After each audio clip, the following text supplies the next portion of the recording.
अक्सर हम एक लम्बी मुस्कुराहट एक मेहरबान लफ्ज़ सुनने वाले कान एक ईमानदाराना तारीफ या फिक्रमंदी के छोटे से रमल की ताकत को कम समझते हैं, लेकिन हकीकत में ये बहुत ताकत रखते हैं।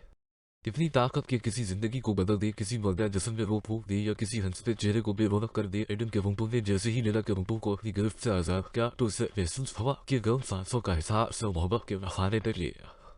मोहब्बत का इसका दामन मोहब्बत हशफ लीला की मोहब्बत है कि आई है मोहब्बत जो गांजे का मोहब्बत बेहर व हशफ का मोहब्बत बेवनी सहरा की मोहब्बत मौज दरिया की मोहब्बत ही तरातर है।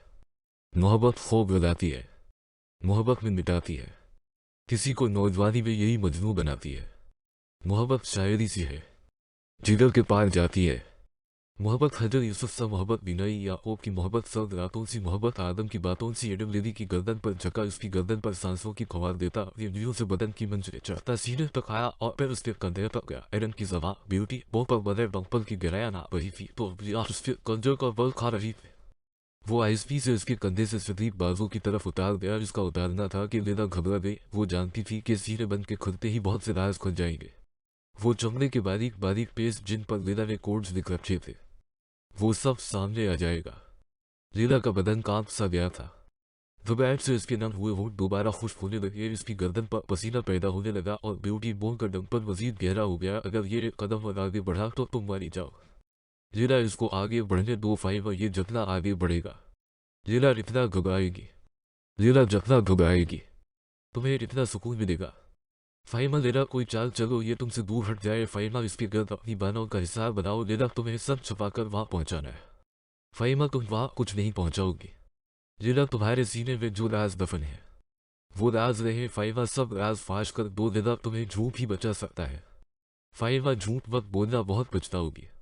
लेला यह तुम्हें मार देगा। फाइमा मोहब्बत जिंदा रहती है। लेला तुम सोचो तुम लेला क्यों बनी थी। फाइमा जरा सोचो तुम्हारा फाइमा बनना तुम्हारे लिए कितना जरूरी है। लेला सच बोलकर कुछ नहीं मिलेगा। फाइमा तुम झूठ बोलकर सब खो दोगी। लेला ये बहुत बड़ा समुद्र है। फाइमा तुम कौन सा दूध की धनी हो। लेला क्या अब तुम इनको धोखा दोगी। फाइमा क्या अब तुम इसको धोखा दोगी। इसके दिमाग में एक अजीब सी जंग जारी थी। वो मल्टी पर्सनैलिटी डिसऑर्डर का शिकार हो गई थी। वक्त गुजरता जा रहा था। इसकी दमागी हालत से बेनिहायत फिल्म के होंठ इसकी ब्यूटी बोल से नीचे आए और सीने पर लबस देने लगे। उसे जल्द से जल्द अपने जिस्म में मौजूद दो रूहों में से किसी एक का इंतखाब करना था। अगर सिरिला बनना तो अपने सीने बंद में मौजूद सबूतों को गायब करना, और अगर फायवा बनना तो एडम के सच तक पहुंचने से पहले उसे खुद को एक्सपोज कर देना। वरना अगर वो खुद जान लेता कि ये लड़की की पुलिस एजेंट है तो उसकी मौत कन्फर्म थी। लेला तुम एक काल गलत तो हो सकती हो मगर बेवफा नहीं। फाइमा तुम फारस को खोज चुकी हो, इसलिए ये बेवफाई नहीं है। लेला महबूब मर भी जाए तो महबूब रहता है। फाइमा वो मरा नहीं था, तुमने खुद उसे खविया था। लेला आंखें बंद करो और महसूस करो कोई तुम्हें पका रहा है। फाइमा ये सिर्फ वह है जो है, तुम्हारे सामने है। लेला फाइमा से पूछो इंसान को मोहब्बत कितनी बार होती है। फाइमा तुम्हें फारिस ने बताया तो था कि हर बार वो अभी तक किसी फैसले पर नहीं पहुंच पाई थी, मगर एडम की उंगलियां इसके दूसरे कंधे से भी तकलीफ उतारने लगी थी, जिसके उतरते ही इसकी रसूलियत सामने आने वाली। वो उसे खींचता हवा कंधे के दाने पर लाकर अचानक से छोड़ दिया। शहीद एडन को किसी चीज की कमी महसूस हुई थी। वो कमरे से बाहर गया, यही मौका था जब वो कोई फैसला कर सकती थी और वो फैसला ले चुकी थी। उसे जल्द से जल्द सबूत मिटाने थे। वो बिस्तर छोड़ती हुई वापस दर्शन टेबल की तरफ गई। वहां अभी भी वो सब कागज पड़े हुए थे। लेला को कुछ समझ नहीं आ रहा था कि वो उन कागजों का क्या करे। आखिर उसने उन तमाम कागजों को मुंह में भरना शुरू कर दिया और पानी का गिलास भटकते हुए वो तमाम कागज दबे जो उसने 15 दिन तक गए थे। इन कागजों को ठिकाने लगाने के बाद लेला को अब इस जुमले के बारीक बारीक छोटे टुकड़ों का कुछ करना था जो उसके सीने बंद में मौजूद थे। इसे अपने दिल और जिस्म में कोई महफूज जगह नहीं मिली थी। अभी वो उन्हीं सोचों में गुम थी कि उसे कमरे में फिर एडम के पाँव सुनाई दिए। इससे पहले कि एडम इस तक पहुंचता वो घबराहट में इन तमाम टुकड़ों को मुंह में डाल गई और हाथ में लपस्ते पकड़ गई। दुनिया हर चीज वक्त के साथ ठंडी हो जाती है, यहाँ तक कि चाय और काफी भी, मगर मैंने हमेशा तुम्हारे बदन से हरारत को निकलते पाया। एडम इसकी बरना कमर पर हाथ फेरता हवा गर्दन तक लाया था और फिर इसकी गर्दन को हाथ की गिरफ्त में दबोचता हवा पीछे की तरफ झका गया। मैं देखना चाहता हूँ कि क्या तुम अपनी हरारत से इस ठंडी शराब का जायका बदल सकती हो या नहीं। वो हाथ में पकड़ी शराब की बोतल का ढक्कन ढीला करते हो। लेला के हाथ पर पतला जूस पर माथा पर फैल गया। बुखार में तपते इस वजूद पर गया ठंडी शराब का एक कतरा लेला के पूरे वजूद को ठठरा गया था। वो आंखें अचकाए अपने माथे पर साकन हुए इस एक कतरे को देखने लगी जो उसे अपने पूरे वजूद से भारी लग रहा था। उसे महसूस होने लगा जैसे वो इस कतरे के बोझ तले दब जाएगी। एडम इसी की सिर पर लेला की कमर के पीछे टांग रखे इसके गलते वजूद को अपनी टांग का सहारा दे गया। इसने अभी तक लेला की गर्दन को दबोच रखा था। लेला के मुंह में मौजूद वो टुकड़े अब लेला का सांस लेना मुश्किल कर रहे थे। एडम इसके चेहरे पर झका और फिर इसके माथे पर साकन हो चुके शराब के कतरे को फूंक मारकर माथे पर फैलाने लगा। एडम की सांसों की गर्म खबर लेला के माथे पर नहीं, इसके पूरे वजूद पर असर कर रही। वो गर्म सांसों की खबर से उसे माथे से धकेलने में नाकाम रहा और वो कतरा उसके माथे से बता हवा उसकी नाक तक आया। लेला की आंखों की कतरियों ने भी इस कतरे के साथ साथ सफर किया था जो परेल झुककर सिर्फ इस कतरे को फॉलो कर रही थी। सांसों की एक और खबर ने उसको नाक की ऊंचाई से लेला के निचले होंठ पर गिरा दिया जहां वो किसी रोशन सितारे की मानिंद चमकने लगा था। वो कतरा जहां से गुजरा था वहां से हरारत जज्ब करता राहत भरा एक एहसास फोड़ आया था। इससे पहले कि लज़्ज़त से भरपूर वो कतरा उसके होंठ की दिलकश बुलंदी से गिरता एडन होंठों से होंठ मिलाता उस कतरे को अपने होंठों में दबोच गया। लेला की गर्दन पर आहिस्ती से हाथों का लमस देते एडन और फिर बोतल इसके माथे के ऊपर आया और एक बारीक सी इसके माथे पर गाने लगा जो बारीक नाक के ऊपर से बढ़ती हुई होंठों पर से बने लगे। वो बारीक सी था होंठों की फटों से पूरी की लकीर का रास पा लेते गर्दन पर और सांस की नाली पर से बने लगी। मगर गर्दन दबोचे एडन को बारीक सी घा और आस पर वो चुके थे। वो पकड़े जाने के खौफ से उस कदर सहम गई थी कि उसे पता ही नहीं चला कि कब एडन के हाथ की जगह उसकी जबान मिली। वो उस ढाल की नमी को सांस की नाली पर से सोख गया था। सांस की नाली पर से शराब को उठाती जबान का लफ्ज़ उसे तलवार की मानंद महसूस हुआ था। इसे महसूस हो रहा था कि इसकी गर्दन को काटा जा रहा है। इसकी आंखों में बेबसी की नमी उतर आई थी मगर एडन कहाँ रोकने वाला था। एक एक करके शराब की बारीक धारें इसके होंठों का बोसा देती इसकी गर्दन पर फैलने लगी जैसे किसी बुलंद पहाड़ी की चोटी से चश्मे बहते हुए मुख्तलिफ रास्तों से नीचे एक नदी में जमा होते हैं। इसी तरह का मंजर इसकी गर्दन पर बकी शराब का था जो मुख्तलिफ रास्तों से होती हुई इसकी ब्यूटी बोन के डंपल में जमा होने लगी और वो डंपल किसी जुबत बनाई झील की मारिन खाटे मारने लगा। झका और एक ही घोंक में वो सारी शराब फैल गया। तेरा के दिल की धड़कन हर लम्हा बढ़ती जा रही थी। एक छोटा टुकड़ा उसके गले में अटक गया था जिसकी तकलीफ उसे सांस फटकने के साथ महसूस हो गई थी। इसकी आंखों में पानी उतर आया था। ऐन मुमकिन था कि वो खांसती हुई वो तमाम टुकड़े बाहर फैल जाती कि जब एडन ने उसके होंठों पर शराब की बोतल अटका दी। लेला जान गई थी कि अब वो इन टुकड़ों को मजीद अपने मुंह में नहीं रख सकती। सिर्फ अपनी जान को खतरे में डालकर जा सबको में बना था फिर बाहर बना मगर बाहर बुलने में अंदर बुलने से करीब वो ज्यादा था। वो जानती थी कि बेशक इंसानी मादे में इतनी गर्मी होती है कि वो हर चीज़ को चंद मिनटों में पिघला सकता है मगर इंसानी मादे की गर्मी चमड़े को नहीं पिघला सकती। इस चमड़े ने इसके मादे को वो तबाह कर देना। इसके बावजूद वो इन सब को निगलने का फैसला कर गई और होंठों को खोलते हुए शराब की बोतल से निकलती शराब घटकने लगी। चमड़े का एक टुकड़ा उसकी ख्वार की नाली को चिरता हवा उसके मादे में पहुंच वो आखिरी टुकड़ा मादे में पहुंचाने तक शराब नौश कर दी गई थी। फिर वो एक झटके से होंठों से शराब की बोतल हटाते हुए गर्दन आगे को झुकाती ड्रेसिंग टेबल पर गिर गए। वो तेज तेज सांसें लेने लगी थी। एक सबर आजमा वक्त के बाद उसकी सांस बाहर हुई थी। इसके सीने में इस कदर जलन होने लगी थी जैसे किसी ने तेज धार आगे से उसको दरमियान से चीर दिया हो। पहली शराब का नशा उसके सर पर हावी हो रहा था। इसके सर बड़ी तरह घूमने लगा। उसकी आंखें सूख हो गई। वो होश से बेगाना हो गई थी कि जब उसे किसी ने बाजू से दबोच कर खड़ा किया। उसकी टांगें बड़ी तरह कांप रही थी। इसे कोई खींचता हवा दीवार तक लाया। उसने जब पूरा जोर लगाकर अपनी आंखों को खोला तो उसे अपने कंधों पर किसी के हाथों की हरकत महसूस हुई। इसने उस वजूद को पूरे जोर से पीछे धकेलने की कोशिश की। वो उस कोशिश में खुद के बल जमीन पर गिरती बेहोश हो गई थी। रात का पिछला पहर था। जब लेला की आंख खुली तो वो एक आरामदायक बिस्तर में लेटी हुई थी। उसका सर अभी भी भारी था।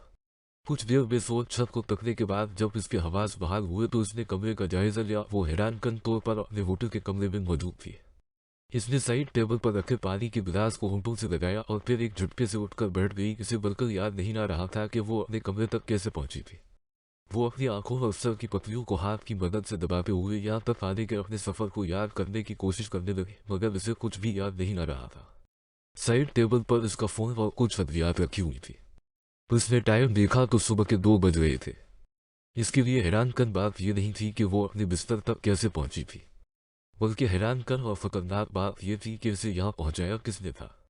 इसे याद था कि वो जब बेहोश हुई तो एडम के पास थी। अगर उसको उसके होटल तक पहुंचाने वाला एडम ही था तो उसके एक ही मतलब था कि एडम पहले से जानता था कि लेला कब कहाँ जाती है और कहाँ रहती है। इस सोच ने ही इसके औसान खता कर दिए थे।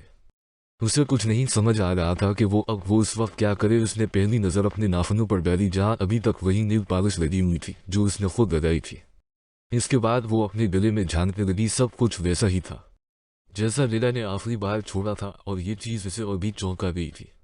वो जल्दी से बिस्तर को छोड़ते हुए बाहर निकली और बेड के नीचे लेटकर अपना पर्सनल मोबाइल निकालने लगी। वो जब भी एडम से मिलने जाती थी अपना मोबाइल ऑफ करके बेड के नीचे चिपका देती थी ताकि कोई भी इसे ढूंढ न पाए। वहां से मोबाइल निकालने के बाद वो होटल के इस्तकबालिया बेंच की तरफ भाग गई। एक्सक्यूज मी, क्या आप बता सकती है कि वे यहाँ किसके साथ आई थी? लीला ने खुद को नार्वस रखते हुए वहां मौजूद लड़की से इन्फॉर्मेशन लेने की कोशिश की। I am sorry ma'am, I have no idea. क्या आप ये बता सकती है कि मैंने लास्ट चेक इन कब किया था? मैम, आपका लास्ट चेक इन 2 दिन पहले सुबह 4 बजे हुआ था। वो कंप्यूटर से चौंका देने वाला डेटा निकाल कर सामने कर गई थी। लीला हैरान रह गई थी कि वो 2 दिन से अपने कमरे में ही सोई हुई थी। क्या आप मुझे इस टाइम की सीसीटीवी फुटेज चेक करवा सकती है? एम सॉरी मैम, बट इस प्रॉपर्टी हम सीसीटीवी रिकॉर्डिंग पर सिर्फ 1 मिनट अथॉरिटी से शेयर कर सकते हैं। पुलिस हेड सर्जन लीला सिर्फ ये देखना चाहती थी कि वो किसके साथ होटल में दाखिल हुई थी, मगर इस्तकबालिया पर बैठी लड़की किसी सूरत भी से सीसीटीवी रिकॉर्डिंग दिखाने पर राजी नहीं हो रही थी। आखिर लीला ने एक चाल चली, किसी ने इस होटल में मेरा रेप किया है और तुम इन सबूतों को छुपा रही हो। अगर तुमने मुझे रिकॉर्डिंग नहीं दी तो आई विल कॉल तो पुलिस हो रही में। आप 2 दिन बाद अपने कमरे से और अब ये ड्रामा कर रही है। आई मी हमारा कॉल बिल्कुल, और अब आप कह रही है कि आपको किसी ने क्या इंटरेस्टिंग। वो लड़की तंजिया अंदाज में मुस्कुरा गई थी। क्यों कॉल दिल का रेट नहीं हो सकता? क्या मैं माफ़ी चाहती हूँ, मगर मुझे लगता है आपको ये कहना चाहिए कि किसी ने आपके साथ रात तो गुजारी, मगर आपको उसकी कीमत अदा नहीं की। जब सिर्फ अकबर लीला ने अपनी चाल को नाकाम होते देखकर फौरन पुलिस को कॉल कर दी थी, जो चंद ही में वहाँ बस आप मेरा किसी ने रेप किया है और ये होटल वाले मुझे छुपा रहे हैं। लीला ने अपना मदा बयान किया। ये लड़की झूठ बोल रही है।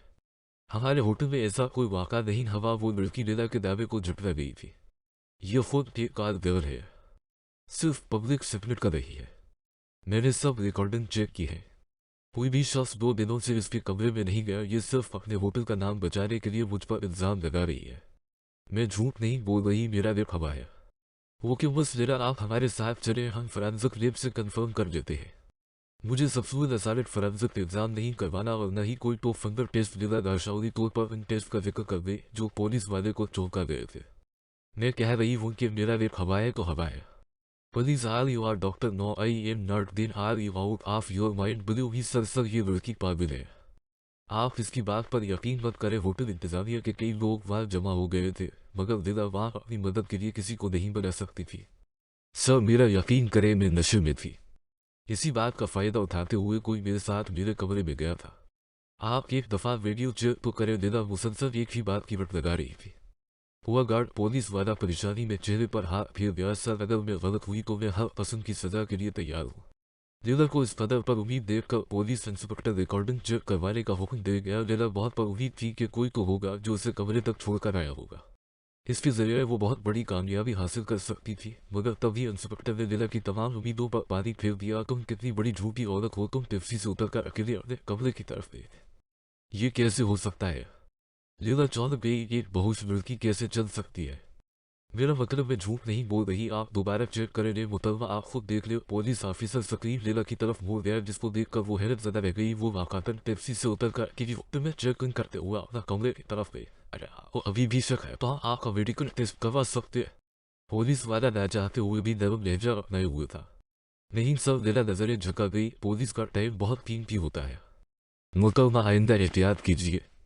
वो एक्चुअली मुझे मेरे बॉय फ्रेंड ने कहा था कि इसने मेरा रेप किया है, इसलिए I am very sorry sir. मैं आपको इसका नंबर देती हूँ, आप इसे गिरफ्तार करें। पुलिस मुतलवा आपको पता होना चाहिए कि इस मुल्क में जुर्म सोचने की कोई सज़ा नहीं है, जुर्म करने की सज़ा है। इसका मतलब अब इसका कुछ नहीं हो सकता। अब सिर्फ आप उसे फ़ोन पर गंदी गालियाँ बक सकती है। वहाँ मौजूद सब लोग बेअख्तियार हंस दिए थे। तो क्या आप इस काम के लिए मुझे अपना फ़ोन देंगे? एक्चुअली मैंने इसे ब्लॉक कर दिया है और अब मैं दोबारा इस मनूस को अपने मोबाइल से कॉल नहीं करना चाहती, और अगर मैं फ़ोन पर इसे जरिए नहीं करूँगी तो मुझे सुकून नहीं आएगा। प्लीज़ प्लीज़ प्लीज़ सर, अब आप इतना तो कर सकते हैं। पुलिस वाला इसकी तेज़ रफ्तार बातें सुनकर बेअख्तियार मुस्कुरा रहा था। इसने कुछ सोचते हुए मोबाइल लीला को थमा दिया और अपने सामने ही कॉल करने को कहा। लीला यही तो चाहती थी कि उसे किसी और का मोबाइल मिले जिससे वो मालिक को फ़ोन कर सके, क्योंकि मौजूदा हालात अपना फ़ोन इस्तेमाल करना खतरनाक हो सकता। हेलो मालिक, लीला बोल रही हूँ। क्या समझते हो खुद को मुजरिम की धमकियों से डरा लोगे? अगर हिम्मत है तो मुझे छोड़कर बताओ, तुम्हारा मुंह ना तोड़ दिया तो कहना मैं अपने होटल में तुम्हारा इंतजार कर रही हूँ और पुलिस भी तुम्हारे इंतजार में, और ये भी पुलिस का ही है। अब हिम्मत है तो आओ, इंस्पेक्टर साहब लगता है। वो डर कर फोन बंद कर गया है। लीला ने बनावटी मुस्कुराहट के साथ फोन पुलिस इंस्पेक्टर को वापस थमा दिया था। वो होंठों पर बनावटी मुस्कुराहट जरूर लाई थी, मगर उसके दिल फटने वाला था। इसका दबाव अभी तक वही अटका हुआ था कि वो एडम के कमरे से अपने होटल रूम तक कैसे पहुंची। दूसरी तरफ अपने बिस्तर में मौजूद मारक फौरी लिदा की बात समझकर घर से निकल आया था। आखिर ऐसा करने की प्रेम मारक ने ही तो लिदा को दी थी।